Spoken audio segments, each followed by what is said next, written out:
Time Warner Cable is pleased to be an underwriting sponsor for Carolina Week. Coming up on the March 2nd edition of Carolina Week. I'm Elizabeth Edmonds. I'll be taking you through Facebook's terms of confusion. Ever see these students behind Keenan Dorm and wonder what they were doing? We'll show you. In sports, the women's basketball team couldn't sweep the Dukies, but the men's basketball team looks ready to bring out the broom. Weathercaster Corey Davis will tell us about a big-time warm-up headed our way. All that and how to do spring break on a dime. Carolina Week starts right now.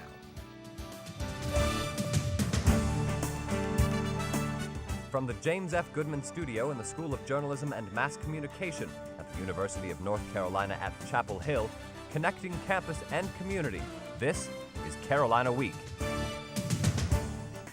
Snow in March. That's certainly not something we're accustomed to. Hi, I'm Chris Neal. And I'm Bethany Tuggle. Some areas just west of us are blanketed by nearly a foot of fresh powder. Here in Chapel Hill, we have about 2 inches on the ground. Still enough for some beautiful scenes and some problems on the roads. The town of Chapel Hill got to work early clearing the roads. Salt trucks and snow plows cleared major roads and dangerous intersections. This car was no match for the black ice that froze underneath the snow. With cars stuck in the snow and bikes covered, students headed to class at 10 while others built a snowman. With classes meeting on a 2-hour delay, students had to leave their footsteps behind in the snow. North Carolina Governor Bev Perdue is one of the governors accepting money from the Federal Recovery Fund.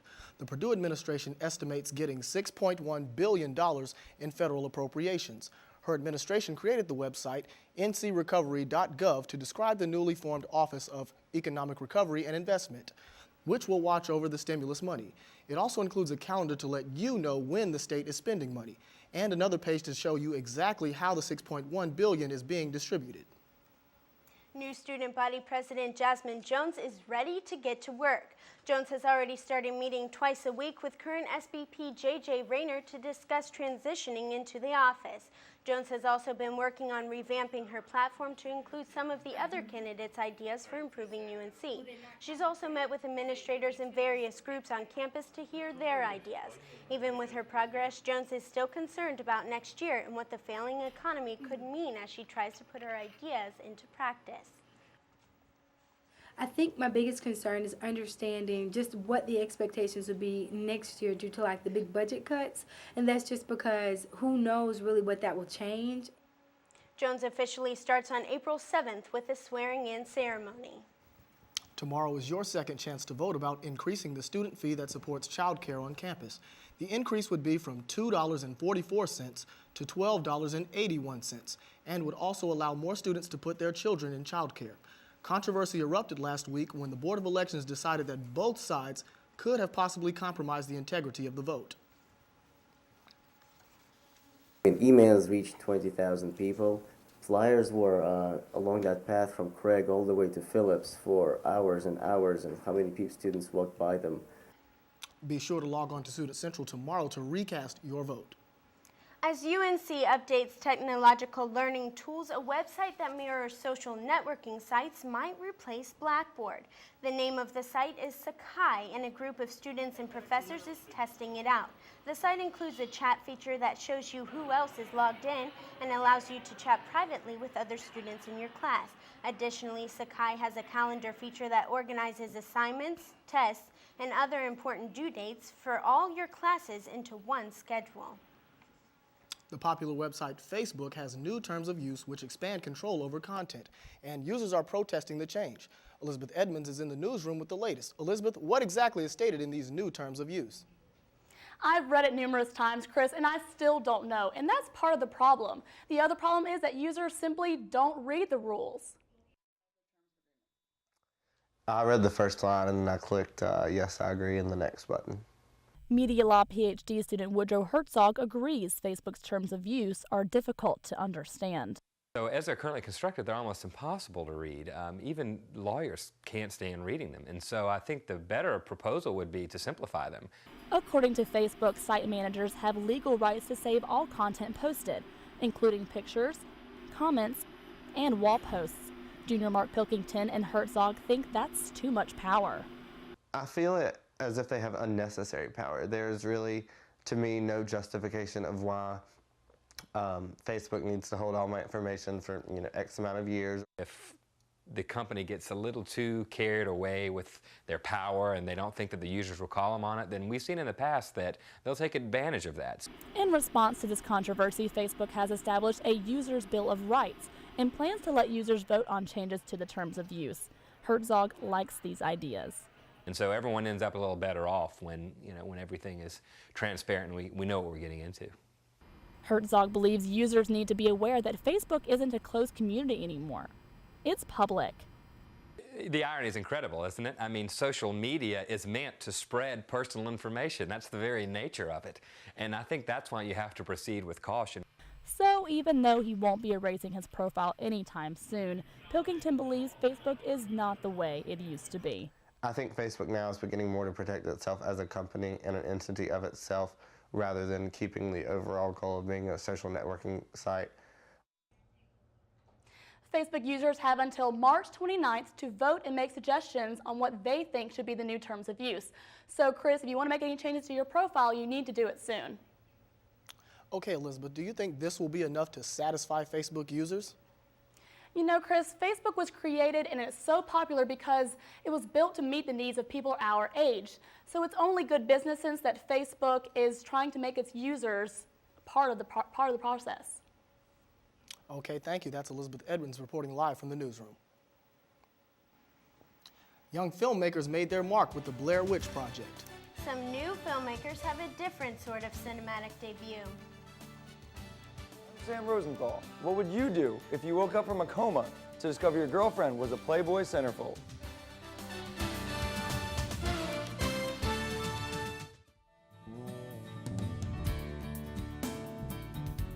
Want to start a business? Have concerns about state regulations? Need information fast? Don't fret, the North Carolina Business Service Center is here for you. When you've got questions about business, we've got the answers that mean business. Pick up the phone and dial the Business Service Center. Call 1-800-228-8443.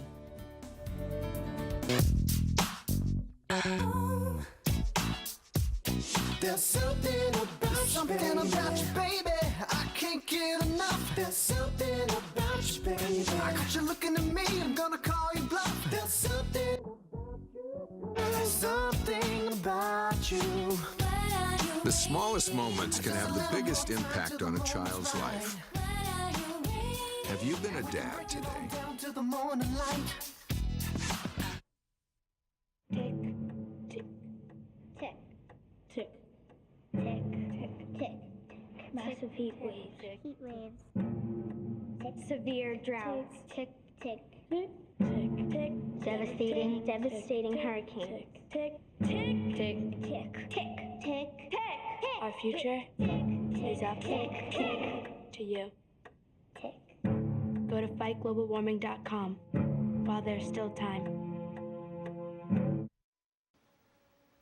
This spring, some students will enjoy the taste of food they've grown themselves right outside their dorm room.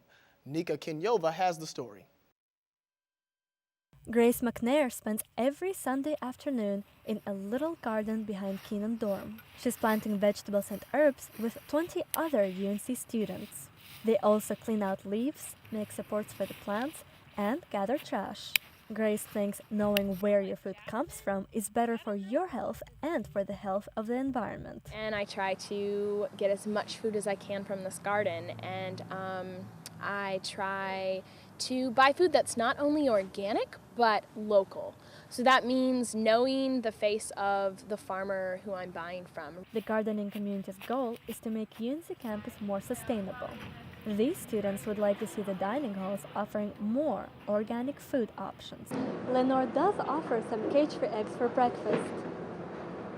The eggs are a popular choice among many students. But organic food is at least 20% more expensive than conventional. The Director of Food Services and Vending, Scott Myers, says local farmers often can't meet the quantity demand of the dining halls. We were purchasing grass-fed beef from him for approximately 2 months, and then he just was unable to supply the dining program.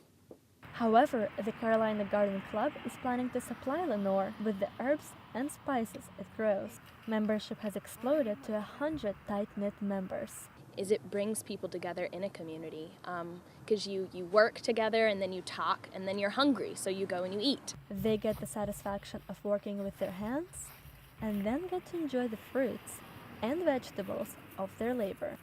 In Chapel Hill, I'm Nika Kinyova, Carolina Week. Okay, club members expect to start harvesting in early April. Store owners might be taking a different type of crop off the shelves in North Carolina soon. Salvia is a member of the mint family and might become a Schedule I drug, putting it in the same class as LSD or heroin. Many local businesses sell the hallucinogenic herb to college students who smoke it, but the NC Senate has proposed a bill to make it illegal. Expressions employee Travis Porter says making salvia illegal wouldn't stop people from using it. They'd, still be able to find it somewhere because it is a plant. Studies have shown that salvia could be used to treat Alzheimer's disease, depression, and schizophrenia, and making the drug illegal could halt that research. Carolina Performing Arts is in the national spotlight. Joseph Hodge is producing artistic director of Playmakers. He's also one of the 25 artists American Theater Magazine will feature as one shaping the next 25 years of theater. Hodge greeted playgoer Sunday as Playmakers closed its productions of The Glass Menagerie and Well. The 25th anniversary issue will include his thoughts about where American theater is headed, and he'll get to attend the magazine's anniversary gala in New York City. I think it'll be fun. I told them I only agreed to write the piece for American Theater in order to come to the party. That issue will hit newsstands in April. Joseph Hodge might have some unique thoughts about our next story. The film Miss March premieres in 11 days, and actors Zach Kreger and Trevor Moore were in our studio today to give us an inside look.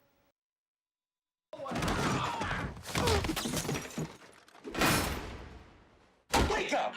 What is going on? You fell down the stairs after prom and were in a coma for 4 years. How come just you're here? Where's Cindy? Right there. Oh my God. The idea for the movie was brought to us. We were asked to write the movie based on an existing premise. Guy goes into a coma, wakes up, girlfriend is a playmate. That's what we had to work with, really. You guys wrote, acted, directed in this. It's a major motion picture. It's coming out in 11 days. What is that like to be at that point? It's weird. I mean, it's cool. It's exciting. We're in the, I guess final stretch with this movie. Like, we've been working on it for 2 years. So now it's just kind of, it's getting down to the wire. It's just all about that opening weekend now. So it's exciting and scary. Trevor, talk about what your hopes are as far as the movie's success. I just hope people like the movie and that, Rupert Murdoch gets a lot of money. In a nutshell, I'd like to think that Miss March is a dirty, filthy piece of trash disguised as a road trip comedy, but in all the best possible ways. I think that, people should go see the movie because we are involved in voodoo and stuff like that. So we've put little things in the film that kind of work as like a curse. If people don't go see it opening night, they will have bad luck for years, and their family will too. You can check out the film at Winsong Theater in Durham starting on Friday, March 13th. It's rated R, so Bethany, you might have to ask your dad before you go. Oh, hey, come on, I'm not that sheltered. All right, and now we're joined by weathercaster Corey Davis. Corey, tell us a little bit about this wintry weather we've been seeing. Yeah, Corey, the first day of spring is at the end of this month, but we had snow today. Well, that's right. It didn't feel like spring. In fact, this was about the coldest weather we've had all season long. And of course, we woke up to that snow this morning. But coming up, I'll tell you just how long those snowmen on campus might last.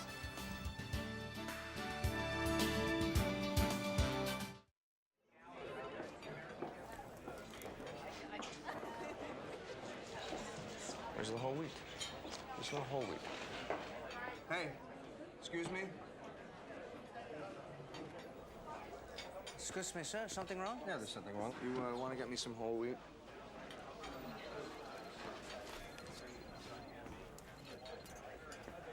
Oh, come on. Hey, hey, amigo.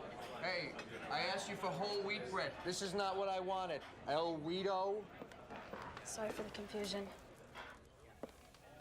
You know, that's the problem with these people. If you want to serve Americans, you got to learn to speak the language. You know what I'm saying? No, sir. I don't. Enjoy your lunch.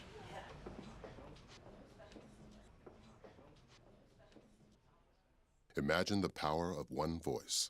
Click freedomcenter.org to find yours. Hear the one about the mom and the mechanic?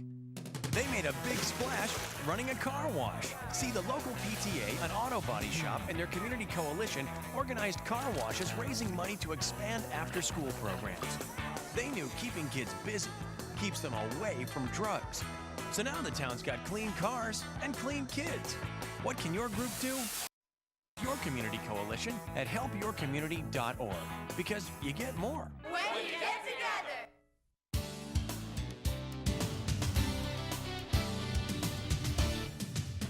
Hey there, welcome back to Carolina Week. I'm forecaster Corey Davis, and after snow overnight last night, we are digging out today across the region. Here in Chapel Hill, we got about 3 inches of snow when we woke up this morning.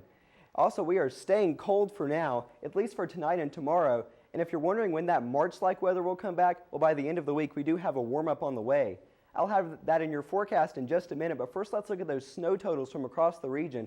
And you'll notice that mainly as you went from southeast to northwest, the snow amounts increased. That ranged from just a trace down in Fayetteville to along the I-95 corridor, anywhere between 1 inch to 2 inches. Here in the Triangle, of course, we got 3 inches in Chapel Hill, officially 3.2 inches at the Raleigh-Durham Airport.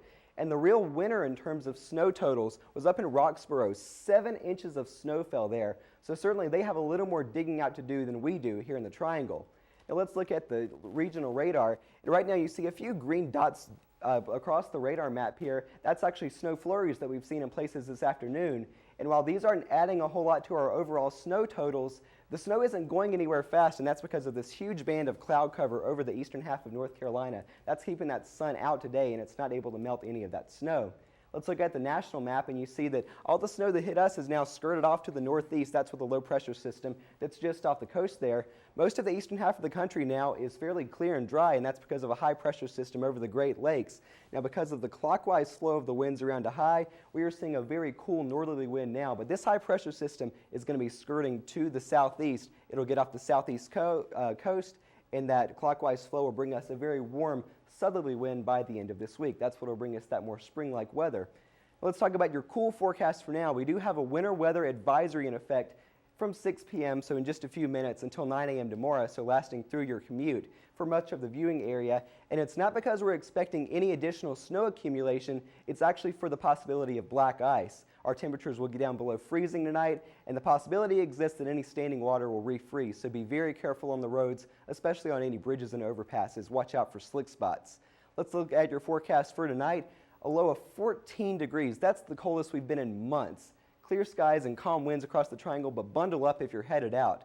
As we head through the day tomorrow, we'll warm up, but not very much, just above freezing for our high temperature. But with that sunny weather outside, that snow will melt in a hurry. And let's take a look at your 4-day forecast, and you see very cool temperatures tomorrow with sunny skies. We'll begin to cloud up as we head through the rest of the week. But man, those high temperatures, that is the story.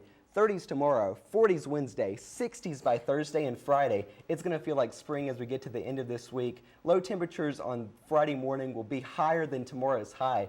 So guys, we're going to be going from coats to almost t-shirt weather in the span of just 3 or 4 days. That's great. Thanks so much, Corey. Mm-hmm. The people who host Orange County's annual Diversity Community Dinner have a simple motto: sit down with a stranger and leave with a friend. More than 600 people of varied backgrounds broke cultural barriers Sunday at the 12th annual dinner. Even UNC and Duke fans came together. Local cook Mama Dip and others donated food for the event, and the committee bought tickets for those who couldn't afford them. And take a look at these kids moving and grooving on the dance floor. And now we have sportscaster Kate Howard. Okay, Kate, now UNC and Duke fans might have came together for the diversity dinner, but I don't think that's going to be the case this week. That's right, especially when we're doing so well. Coming up in sports, we'll show you how the men's basketball team took the Stingers out of the Yellow Jackets. Alone and crying, boom, boom, bam. Crying, pom, pom, pom. Crying, chaka, chaka, cha. Crying is always good. It's easy to tell if you've had way too many. But what if you've had just one too many? But buzz driving is drunk driving.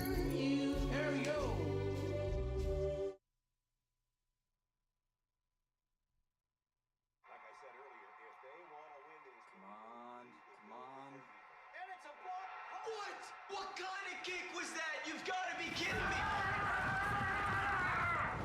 Hey, hot shot. Sounds like you know a lot about the game. You should put that to use. Come on, let's go take a jog. There are plenty of ways that you can volunteer in your community. Just figure out what you like to do and pass it on to others. And you know what? You can have a lot of fun doing it, too. Pick those knees up. Keep going. Pick those legs up. Let's go.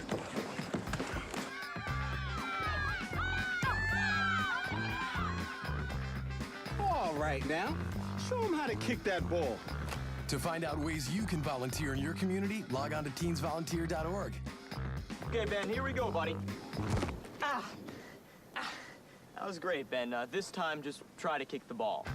Do what you like to do. Volunteer.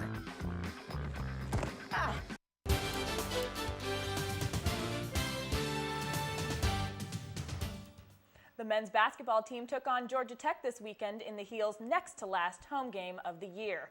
Tyler Hansbrough led the Heels with 28 points and get this, breaking the NCAA career free throw shooting record in the process. UNC got a spark off the bench from Bobby Fraser, who scores on a fast break layup, and Deion Thompson and Wayne Ellington added 10 points each, and Danny Green finished the game with 23, 4 of which came on this steal layup combination, which propelled the Heels to a 104-74 victory. After only 5 team assists in the loss against Maryland, Coach Williams was impressed with the way his point guard shared the ball. Play when he didn't score a field goal. I think that 11 assists and 3 or 4 times one. I know we missed a layup and 2 or 3 times a guy got fouled, or it would have been even more assist for him, but I thought he was exceptional. In women's basketball, a win against number 9 Carolina proved to be a sweet ending for Duke seniors Sunday night. The seedings in the ACC tournament were determined by an aggressive matchup between the arch rivals at Cameron Indoor Stadium. Carolina came out tough in the first half, but turnovers like this one and this one were something the Heels couldn't get past. This drive at the end of the second half by Jasmine Thomas put the Heels into overtime, and the Heels battled it out, but it wasn't enough as the Blue Devils took the game 81-79. After Carolina's loss to Duke, Duke gets the number 3 seed in the ACC tournament, and Carolina falls to the number 4 seed. The Carolina baseball team opened up its weekend series against Seton Hall with a doubleheader on Friday. On the hill for the Heels, in the front end was All-American Alex White, who went 6 1/3 strong innings, including 5 Ks before giving way to the Heels' pen. Senior Garrett Gore provided the offense early with this mammoth of a shot over the batter's eye in center, his first home run of the season, and the Heels would go on to win 5-1. In the nightcap, with the score tied at 3 in the ninth, pinch hitter Teron Robinson gave the Heels a walk-off win with this sac fly to the left to score Garrett Gore and give the Heels a 4-3 victory. Saturday night at the Bosch, despite miserable weather, the Heels looking for a series sweep against the Pirates. Sophomore pitcher Matt Harvey picked up his second win in the series, twice ending a Pirate threat with a K. He got some help too. Check out that slide by second baseman Levi Michael, and Michael wasn't done. Say goodbye to that baseball and someone get that man a hot dog. The game would be delayed after 3 innings with puddles growing, but the delay wouldn't slow the Heels' bats down. However, final score 10-3. The bad weather wasn't enough to halt a very special baseball tournament this weekend at East Carolina University. Our Ed Green was there. As the East Carolina Pirates baseball team takes the field this weekend, it won't be just another game. This weekend was the 6th annual Keith LeClaire Classic at the stadium that bears his name. When it first started, we tried to have coaches that played for or coached with or coached against Coach LeClaire. Former ECU player Brian Kavanaugh played for Coach LeClaire his freshman season. LeClaire then had to resign due to a battle with ALS in 2002. The reason I think he was such a good coach and had such an impact on his players is because he saw the potential in me. He saw the potential, but he saw everyone's potential, and he got that potential. These qualities also carried over into LeClaire's personal life. He's brought a lot of people closer to God. That's something that not a lot of people want to talk about. It's a touchy subject, but in reality, it's the truth. Kavanaugh also took part in what has become an institution for the baseball program, wearing LeClaire's number. It's the most prestigious award at this university. That's how we treat it. People want to wear it, you know? People want to wear it, and people want to live up to what he was about. And now it is up to a new group to carry on the tradition. In Greenville, I'm Edward Green, Carolina Week. To learn more about ALS research, visit our website, carolinaweek.org. East Carolina visits UNC April 7th. Because of Sunday afternoon's downpour, the women's lacrosse team didn't get much of a game in against defending national champs Northwestern Wildcats. Fans came out, watched 10 minutes of play, then waited for the rain to subside, but the game was canceled with the Heels up 4-2. A rematch date has been set. Carolina teams on the road had a chance to get their games in this weekend. The men's lacrosse team stayed undefeated on Saturday with 14-6 pounding of Lehigh, and both tennis teams played on Sunday with the men posting a 4-3 comeback win at Auburn and the women falling to Northwestern 5-2. And we just found out that Carolina and Northwestern women's lacrosse did get to play today, and Carolina unfortunately fell 12-7. Oh, that's too bad. Thanks so much, Kate. Well, it's March, and I'm craving a week of sunny beach weather right about now. Well, you're definitely not the only one, but coming up, we'll tell you how the struggling economy is affecting students' spring break plans.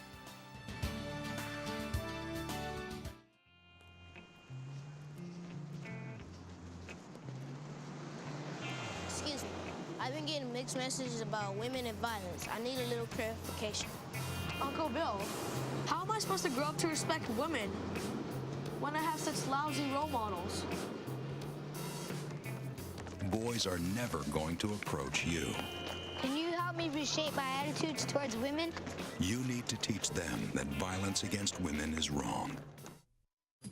If you have a story idea, contact Carolina Week at 843-8292. You can also visit us online at carolinaweek.org. If you have questions about this program, write Carolina Week at Campus Box 3365, UNCCH, Chapel Hill, North Carolina, 27599. My name's Lisa, and in 9 years I'll be an alcoholic. Hi, Lisa. I'll start drinking in 8th grade, and I'll do some things I don't really want to do. So by the time my parents talk to me about it, alcohol won't be my only problem. Kids who drink before age 15 are 5 times more likely to have alcohol problems when they're adults. So start talking before they start drinking. My parents won't believe it could happen to me. Headed into this week of midterms, the most important questions on all of our minds are, what's the weather going to be like for spring break? And can we afford to get where we want to go? Walter Storholt looks at some scaled-back spring break plans. Junior Carolyn Duke is spending almost $1,000 on her trip, but the economy made her think twice. It definitely affected my decision. My parents weren't keen to help me out as much because of the economy, so I kind of had to dip into some of my savings. Part of the reason some students are still going on elaborate spring break trips is because gas is still less than $2 per gallon, and hotels and cruise lines have drastically cut their prices. Sophomore Carolyn Peterson is ready for her first big spring break trip as well.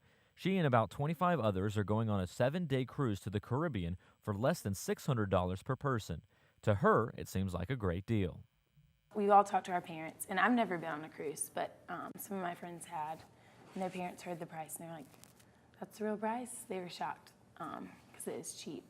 Some hotels in Florida are as cheap as $25 per night, and other travel companies are offering cruises for about $200. But even a few $100s is still too much for some folks. Senior James Shelley wanted to go to Ireland to see his family, but flights were just too expensive. Low budget was the name of the game because we had talked about going skiing, but just right now, can't really afford it. And remember, even if you don't have enough funds for a huge trip, if your family's nearby, you can always pay them a much appreciated visit. In Chapel Hill, I'm Walter Storholt, Carolina Week. Well, I sure can't wait for spring break. And I'm certainly ready for it myself. But that does it for this edition of Carolina Week. Thank you so much for watching. Good night.